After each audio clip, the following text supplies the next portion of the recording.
നമസ്കാരം പ്രിയപ്പെട്ട ശ്രോതാക്കളെ. ഇന്നത്തെ ന്യൂസ് പോഡ്കാസ്റ്റിലേക്ക് എല്ലാവർക്കും സ്വാഗതം. വാർത്തകളുമായി ഞാൻ മയ്യ. ആദ്യമായി പ്രധാന ഓസ്ട്രേലിയൻ വാർത്തകൾ. അമേരിക്കൻ പ്രസിഡന്റ് ഡൊണാൾഡ് ട്രംപ് ഔഷധങ്ങൾക്ക് 100% ഇറക്കുമതി തീരുവ പ്രഖ്യാപിച്ചതിന് പിന്നാലെ മറ്റു ഫാർമ കമ്പനികൾക്കൊപ്പം ഓസ്ട്രേലിയൻ ബയോടെക് ഭീമനായ CSL ലിമിറ്റഡിന്റെ ഓഹരികൾക്ക് $2.4 ബില്യൺ മൂല്യം ഇടിവ് വിപണിയിൽ നേരിട്ടതായി വിവിധ മാധ്യമങ്ങൾ റിപ്പോർട്ട് ചെയ്യുന്നു. ഇതിനിടെ ഓസ്ട്രേലിയൻ ജനങ്ങൾക്ക് വില കുറഞ്ഞ മരുന്നുറപ്പാക്കുന്ന ഫാർമസ്യൂട്ടിക്കൽ ബെനിഫിറ്റ് സ്കീം ഒരിക്കലും വിദേശ സമ്മർദ്ദത്തിന് വഴങ്ങില്ല എന്നും ഈ പദ്ധതി തുടർന്നും നടപ്പാക്കും എന്നും ഓസ്ട്രേലിയൻ ആരോഗ്യമന്ത്രി മാർക്ക് ബട്ട്ലർ വ്യക്തമാക്കി. വിദഗ്ധർ നൽകുന്ന മുന്നറിയിപ്പ് പ്രകാരം അമേരിക്കൻ തീരുവ പ്രഖ്യാപനം വ്യാപാര ബന്ധങ്ങളിൽ സംഘർഷമുണ്ടാക്കുവാനും മരുന്നുകളുടെ വിലക്കയറ്റവും ലഭ്യതാ പ്രശ്നങ്ങളും രാജ്യാന്തര തലത്തിൽ ഗുരുതരമാക്കുമെന്നതാണ് വിലയിരുത്തൽ. 2035 62 മുതൽ 70% വരെ കാർബൺ ഉൽപാദനം കുറയ്ക്കുമെന്ന പുതിയ ലക്ഷ്യത്തോടെ ഓസ്ട്രേലിയയുടെ പുതിയ കാലാവസ്ഥാ നയം മന്ത്രിസഭ പ്രഖ്യാപിച്ചു. സർക്കാർ പ്രഖ്യാപന പ്രകാരം ഈ ലക്ഷ്യം കൈവരിക്കുവാൻ clean energy finance corporation, net zero fund, വീടുകളിലെ ഊർജ്ജ കാര്യക്ഷമത വർദ്ധിപ്പിക്കൽ, ദഹന ഇന്ധനങ്ങളിൽ നിന്നും മാറുന്ന പദ്ധതി എന്നിവയ്ക്ക് പ്രധാന മുൻഗണന നൽകും. പരിസ്ഥിതി പ്രവർത്തകർ ഈ തീരുമാനം സ്വാഗതം ചെയ്തെങ്കിലും പ്രതിപക്ഷം ഇത് വ്യവസായങ്ങളെയും തൊഴിലവസരങ്ങളെയും ബാധിക്കുമെന്ന് വിമർശിച്ചിരിക്കുകയാണ്. ഗർഭകാലത്തെ സ്ത്രീകൾ പാരസിറ്റമോൾ കഴിക്കുന്നത് കുട്ടികളിൽ ഓട്ടിസത്തിന് കാരണമാകുമെന്ന അമേരിക്കൻ പ്രസിഡന്റ് ഡൊണാൾഡ് ട്രംപിന്റെ അവകാശം ശാസ്ത്രീയമായി തെളിയിക്കപ്പെടാത്തത് ആണെന്ന് ഓസ്ട്രേലിയൻ ആരോഗ്യ വിദഗ്ധർ വ്യക്തമാക്കി.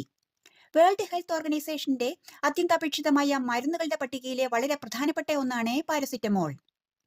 ഓസ്ട്രേലിയൻ പാരസിറ്റമോൾ കാറ്റഗറി എ മരുന്നുകൾ ആവശ്യത്തിന് മാത്രം ഉപയോഗിക്കുമ്പോൾ ഗർഭിണികൾ സുരക്ഷിതരാണ് എന്നാണ് പ്രധാന മെഡിക്കൽ സംഘടനാ വിദഗ്ധർ അറിയിക്കുന്നത്. ഇത്തരം തെറ്റായ പ്രസ്താവനകൾ ഗർഭിണികളിൽ ഭയം ഉണ്ടാക്കുകയും അവരെ മരുന്ന് ഒഴിവാക്കുവാൻ പ്രേരിപ്പിക്കുകയും ചെയ്യുന്ന സ്ഥിതിവിശേഷത്തിൽ എത്തിക്കുകയും അമ്മയ്ക്കും ഗർഭസ്ഥ ശിശുവിനും ഗുരുതര പ്രത്യാഘാതങ്ങൾ ഉണ്ടാകും എന്നതാണ് പ്രധാന മുന്നറിയിപ്പ്. കുട്ടികളെ ദുരുപയോഗം ചെയ്യുന്നതുമായി ബന്ധപ്പെട്ട ഉള്ളടക്കങ്ങൾ കണ്ടെത്തുന്നതിലും നീക്കം ചെയ്യുന്നതിലും തടയുന്നതിലും പല സമൂഹ മാധ്യമങ്ങളും പരാജയപ്പെടുന്നതായി സേഫ്റ്റി കമ്മീഷൻ കണ്ടെത്തി. ഒപ്പം കുട്ടികളുമായി ബന്ധപ്പെട്ട ഓൺലൈൻ സുരക്ഷാ മാനദണ്ഡങ്ങൾ പാലിക്കാത്തതിന് സമൂഹ മാധ്യമമായ എക്സിന് ഓസ്ട്രേലിയൻ റെഗുലേറ്ററി അതോറിറ്റി വൻതുക പിഴയിട്ടു. X, Google, TikTok, Twitch, Discord എന്നിവയ്ക്ക് സേഫ്റ്റി കമ്മീഷൻ ഫെബ്രുവരിയിൽ നോട്ടീസ് നൽകിയിരുന്നു.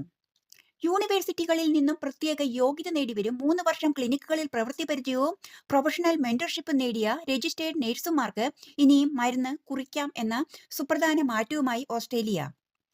പക്ഷേ മതിയായ യോഗ്യത നേടിയാൽ മാത്രമാണ് അതീവ നിയന്ത്രിത സ്വഭാവമുള്ളതും ഷെഡ്യൂൾ 8 പ്രകാരമുള്ള ചില മരുന്നുകൾ രോഗികൾക്ക് നൽകുവാൻ അനുവദിക്കുന്നത്. Australian nursing and midwifery board പുറത്തുവിട്ട പരിശീലനങ്ങളും മാനദണ്ഡങ്ങളും പാലിക്കുന്ന രജിസ്റ്റേർഡ് നഴ്സുമാർക്കായിരിക്കും ഇത് സാധ്യമാവുന്നത് എന്നാണ് റിപ്പോർട്ടുകൾ സൂചിപ്പിക്കുന്നത്. ഓസ്ട്രേലിയയുടെ മെൽബൺ അടക്കമുള്ള വിവിധ പ്രദേശങ്ങളിൽ ഇന്ത്യൻ കൂട്ടായ്മകൾ നവരാത്രി ആഘോഷങ്ങൾ നടത്തി. വിവിധ ക്ഷേത്രങ്ങളിൽ പൂജകളും സാംസ്കാരിക പരിപാടികളും നാടൻ നൃത്ത രൂപങ്ങളും നവദുർഗാ ഭാവങ്ങൾക്ക് മുന്നിൽ സമർപ്പിച്ച് ഭക്തർ സായുജ്യം അടഞ്ഞു. അന്താരാഷ്ട്ര വാർത്തകൾ. കാനഡയിലെ ഒണ്ടാരിയോ പ്രവിശ്യയിലെ ഒരു സിനിമാ തിയേറ്ററിൽ ഉണ്ടായ തീവയ്പും വെടിവയ്പും ഉണ്ടായതിനെ തുടർന്ന് ഇന്ത്യൻ സിനിമകളുടെ പ്രദർശനം നിർത്തിവെച്ചു. ഓക്വില്ല പട്ടണത്തിൽ സ്ഥിതി ചെയ്യുന്ന സിനിമാസിലെ അധികാരികൾ തുടർച്ചയായ ആക്രമണങ്ങളെ ദക്ഷിണേന്ത്യൻ സിനിമകളുടെ പ്രദർശനവുമായി ബന്ധപ്പെടുത്തിയിരുന്നു. യുദ്ധഭ്രാന്ത് സൃഷ്ടിക്കുകയും നാറ്റോയെ റഷ്യ ആക്രമിക്കുമെന്ന ഭീതി സൃഷ്ടിക്കുകയും ചെയ്യുന്നുവെന്ന് ആരോപിച്ച് Russian president Vladimir Putin European നേതാക്കൾക്കെതിരെ രൂക്ഷമായ ആക്രമണം അഴിച്ചുവിട്ടു. സഖ്യത്തിനെതിരെ മോസ്കോ യുദ്ധം നടത്തുന്നുവെന്ന ആരോപണം അദ്ദേഹം തള്ളിക്കളഞ്ഞു. കൂടാതെ ഏത് പ്രകോപനത്തിനും റഷ്യ ശക്തമായി പ്രതികരിക്കുമെന്നും മുന്നറിയിപ്പ് നൽകി. സെപ്റ്റംബർ 30-നകം വാർഷിക ഫണ്ടിംഗ് ബിൽ പാസാക്കുവാൻ കോൺഗ്രസിന് കഴിയാത്തതും അഫോർഡബിൾ കെയർ ആക്ട് ആരോഗ്യ സബ്സിഡികൾ നീട്ടുന്നതിനെ ചൊല്ലിയുള്ള തർക്കത്തെ തുടർന്നും US-ൽ പ്രാബല്യത്തിൽ വന്ന ഗവൺമെന്റ് ഷട്ട്ഡൌൺ 3-ാം ദിവസത്തിലേക്ക് കടക്കുമ്പോൾ കൂട്ട പിരിച്ചുവിടലിനുള്ള സാധ്യത തള്ളാതെ വൈറ്റ് ഹൌസ്.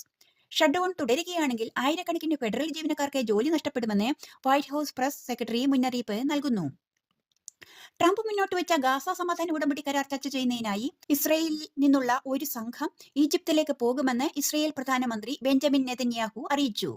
US മധ്യസ്ഥതയിലുള്ള സമാധാന പദ്ധതിക്ക് കീഴിൽ ഹമാസുമായുള്ള പരോക്ഷ ചർച്ചകൾക്ക് വേഗം കൈവരുന്നതിന്റെ സൂചന നൽകുന്നതാണ് നെതന്യാഹുവിന്റെ ഈ പ്രസ്താവന. ഇന്ത്യൻ കേന്ദ്രതല വാർത്തകൾ. തെക്കേ ഇന്ത്യൻ സംസ്ഥാനങ്ങൾ ഉൾപ്പെടെ രാജ്യത്തുടനീളം വിജയദശമി ആഘോഷങ്ങൾ വിപുലമായി നടന്നു.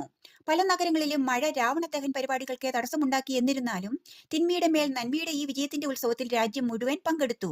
ഒപ്പം ഇന്ത്യ എന്ന ആശയത്തിനു വേണ്ടി സ്വന്തം ജീവൻ ബലി നൽകിയ രാഷ്ട്രപിതാവ് മഹാത്മാഗാന്ധിയുടെ 156-ാം ജന്മദിനമായ ഒക്ടോബർ 2-ന് സഹനത്തിന്റെയും സാഹോദര്യത്തിന്റെയും സ്മരണകളിൽ രാജ്യം മുഴുകി. ഗാൽവാൻ സംഘർഷങ്ങൾക്ക് ശേഷം 5 വർഷത്തെ പിരിമുറുക്കത്തിന് പിന്നാലെ ബന്ധങ്ങൾ സാധാരണ നിലയിലായതോടെ ഇന്ത്യയും ചൈനയും തമ്മിലുള്ള നേരിട്ടുള്ള വിമാന സർവീസുകൾ ഒക്ടോബർ 26 മുതൽ പുനരാരംഭിക്കുമെന്ന് ഇൻഡിഗോ എയർലൈൻ പ്രഖ്യാപിച്ചു. ഇരു രാജ്യങ്ങളും ഇക്കാര്യത്തിൽ ഒരു ധാരണയിലെത്തിയതായി വിദേശകാര്യ മന്ത്രാലയം പ്രഖ്യാപിച്ചതിന് തൊട്ടു പിന്നാലെയാണ് ഇൻഡിഗോയുടെ അറിയിപ്പ് വന്നത്. തെക്കേ ഇന്ത്യൻ നാട്ടുവാർത്തകൾ. സംസ്ഥാനത്തെ ആയിരക്കണക്കിന് വരുന്ന ന്യൂനപക്ഷ വിദ്യാർത്ഥികൾക്ക് വിദ്യാഭ്യാസം തുടരുവാൻ കരുത്തേകുന്ന കേരള സർക്കാരിന്റെ പദ്ധതിയായ മദർ തെരേസ സ്കോളർഷിപ്പിന് സർക്കാർ അംഗീകൃത സ്ഥാപനങ്ങളിൽ പഠിക്കുന്ന വിദ്യാർത്ഥികൾക്ക് അപേക്ഷിക്കാം. ദാരിദ്ര്യരേഖയ്ക്ക് താഴെയുള്ള വിദ്യാർത്ഥിയാണെങ്കിലും വരുമാന മാനദണ്ഡങ്ങൾ ഒന്നുമില്ലാതെ ഇതിൽ കൂടി അവരുടെ പ്രൊഫഷണൽ പഠനരംഗത്തെ സ്വപ്നങ്ങൾ സാക്ഷാത്കരിക്കാം. വിനോദസഞ്ചാരികളുടെ ഇഷ്ടയിടമായ ആലപ്പുഴ ജില്ലയിലെ കുട്ടനാട്ടിൽ നവംബർ മാസത്തോടെ safari eco tourism boat service ആരംഭിക്കുമെന്ന് കേരള ജലാഗത വകുപ്പ് അറിയിക്കുന്നു. പരിസ്ഥിതി സൗഹൃദവും ഉത്തരവാദിത്വ ടൂറിസവും പ്രോത്സാഹിപ്പിക്കുന്നതിനായി പുല്ലും മുളയും പോലുള്ള സുസ്ഥിര വസ്തുക്കൾ ഉപയോഗിച്ചാണ് പാതിരാമണലിൽ ആംഫി തിയേറ്റർ നിർമ്മിക്കുക. വിനോദസഞ്ചാര മേഖലയ്ക്ക് വൻ സാധ്യതകൾ നിലവിലുള്ള ആലപ്പുഴ പരിസ്ഥിതി സൗഹൃദ ടൂറിസം ശക്തമാക്കുകയാണ് ഇതിൽ കൂടി സാധ്യമാകുന്നത്. രാജ്യത്ത് നിർമ്മിക്കുവാൻ പദ്ധതിയിട്ട 11 വ്യാവസായിക സ്മാർട്ട് നഗരങ്ങളുടെ പ്രവൃത്തികൾ 2025 ഡിസംബറോടെ ആരംഭിക്കും. ഇതിൽ പാലക്കാട് വരാനിരിക്കുന്ന സ്മാർട്ട് സിറ്റി പ്രൊജക്ടും ഇതോടൊപ്പം പണി തുടങ്ങും. 2014 തന്നെ ഈ പദ്ധതിക്ക് കേന്ദ്ര മന്ത്രിസഭ അംഗീകാരം നൽകിയിരുന്നു. റബ്ബർ ഉൽപ്പന്നങ്ങളും പ്ലാസ്റ്റിക് ഉൽപ്പന്നങ്ങളും എല്ലാം ഉണ്ടാക്കുന്ന വ്യവസായങ്ങൾക്ക് ഇവിടെ അനുമതി ലഭിക്കുമ്പോൾ 51,000 പേർക്ക് തൊഴിലും ലഭ്യമാകും എന്നതും ഈ പ്രൊജക്ടിന്റെ പ്രത്യേകതയാണ്. കായിക വാർത്തകൾ. അഹമ്മദാബാദിൽ വെസ്റ്റ് ഇൻഡീസുമായുള്ള 1-ാം ക്രിക്കറ്റ് ടെസ്റ്റിൽ ഇന്നിംഗ്സിന്റെയും റൺസുകളുടെയും വമ്പൻ വിജയം ഇന്ത്യ സ്വന്തമാക്കി. വെറും 3 ദിവസം കൊണ്ടാണ് കരീബിയൻ ടീമിന്റെ കഥ കഴിച്ച് 2 ടെസ്റ്റുകളുടെ പരമ്പരയിൽ ഇന്ത്യ ലീഡ് സ്വന്തമാക്കിയത്. 5 വിക്കറ്റിന് 448 റൺസ് എന്ന നിലയിൽ 2-ാം ദിനം കളി അവസാനിപ്പിച്ചിരുന്നു. 286 റൺസിന്റെ 1-ാം ഇന്നിംഗ്സ് ലീഡ് കൈക്കലാക്കിയ ഇന്ത്യ വീണ്ടും വിൻഡീസിനോട് ബാറ്റ് ചെയ്യാൻ ആവശ്യപ്പെടുകയായിരുന്നു. ഓൾറൗണ്ടർ ദീപ്തി ശർമ്മയുടെ തകർപ്പൻ പ്രകടനം വനിതാ ഏകദിന ക്രിക്കറ്റ് ലോകകപ്പിൽ ഇന്ത്യക്ക് വൻ ജയം സമ്മാനിച്ചു. ഉദ്ഘാടന മത്സരത്തിൽ അയൽക്കാരായ ശ്രീലങ്കയെ 59 റൺസിനാണ് കീഴടക്കിയത്. നിങ്ങൾ ഇപ്പോൾ കേട്ടത് പ്രധാന മലയാളം ന്യൂസ് പോഡ്കാസ്റ്റ്. വാർത്തകൾ എഴുതി വായിച്ചത് ഓസ്ട്രേലിയയിൽ നിന്നും മയ്യ. നമസ്കാരം.